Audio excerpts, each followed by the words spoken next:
The Go game creates adventure games all around the world. We design custom experiences for conferences, for team building, for training, and now for immersive theater. So what's an example of a custom experience? What does that mean? Well, it depends on what the clients want usually, but we're going to assign someone who's specifically trained to create an experience for your group. So we use an app that we call Breadcrumb. It's sort of the centerpiece of our company. And with this, we can route players, we can score them, track them geographically, send them on choose your own adventure routes, and then wrap things up with all the media at the end in a concise little package. I see. So when you say custom experiences, Yeah. it's about building games that take place in real life. Is this? Yeah, is that it's right? all in real life. The phone is just like a medium for us to transmit you a message, and then from there, it's about what you do to interact with the world. So it's about creativity, it's about staging photos and videos. You might have to make a reenactment of a famous moment in history through dance, or you might have to take an iconic photograph that would be recognizable to a layperson, or maybe even recreate the cycles of man or woman as they've gone through the ages. So what kinds of people are on your team? What does it take to make something like this? We have 20 members of our teams, and the kind of person it takes is someone who's really keen about understanding human dynamics and group dynamics, how to set the stage. Usually for me, it's about beginnings and endings. Obviously, there's a whole client hand-holding along the way, but how you introduce something, set the stage for what they're about to experience. One of our games is to create an old school video, and you have 15 minutes to do this, mind you. So they'll create like Donkey Kong, or they'll create like Mario Brothers, and one of them we often get is Frogger. And so they'll be hopping across 6th Avenue as frogs.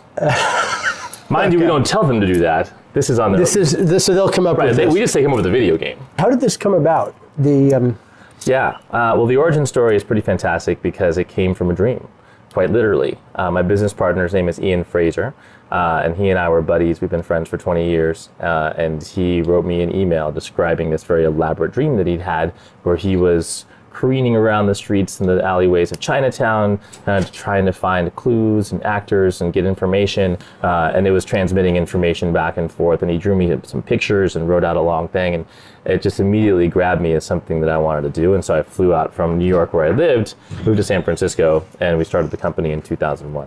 About 2001. So 2001. So this you've is been back, doing games for 15 years. Yeah, this is back when there was screens this big and they were LCD, and all you could do on them was Snake. Right, they didn't really. That was it. And we were really like, work or do we're much going to of create an anything. augmented reality game where everyone's playing on street corners. And now, 15 years later, it's finally here in the form of Pokemon Go. But real world gaming has been, my focus for my entire career, and it definitely, warms my heart to see that it's finally come about. What this space is all about is taking what we've been developing for 15 years, which is an app that's fairly sophisticated. It's also very easy to use. We've trained up 6 or 7 different international partners on how to use it. But it basically allows you to script these experiences in a sort of drag and drop, easy interface, give out a code, and then boom, people can log into your game. And up until now, we've not had it integrate with hardware.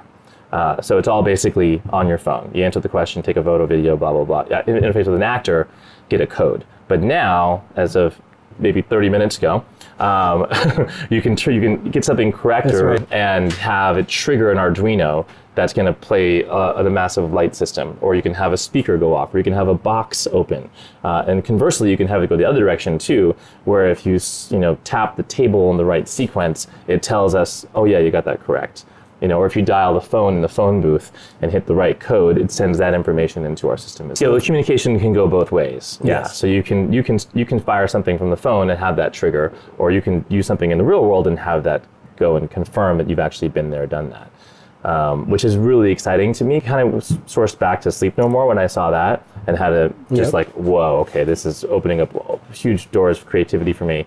What if there was technology here? So what you've created really is an experiential marketing company or development company, and an application layer or platform that makes it easy for an author to script an experience that involves that involves physical world objects. Yeah. Right? We're not talking about virtual. These are real objects that are attached to a game for a group of people to play. Right. Yeah, and all the game dynamics that go along with that, with like, resource allocation, whether it's points, or rupees or whatever you're trying to collect or trade, that all is part of our system. You're working with existing physical objects that actually do things that are tangible, not pixels of a thing you interact with, but the actual thing. The whole point around this, even having the technology in the first place, was get away from your technology. Like read the mission and then do. And the doing happens when you find other people that you're going to interface with, you're going to have an experience with, you're going to push boundaries with, you're going to collaborate, you're going to compete. And really it's about play. I personally believe that's one of the central unifying principles of the universe, and why we're here. It's like you watch a child learn, he does so or she does so with play, and you find that most people tend to engage more, push their boundaries, interface with people in a different way, and learn more about themselves through play.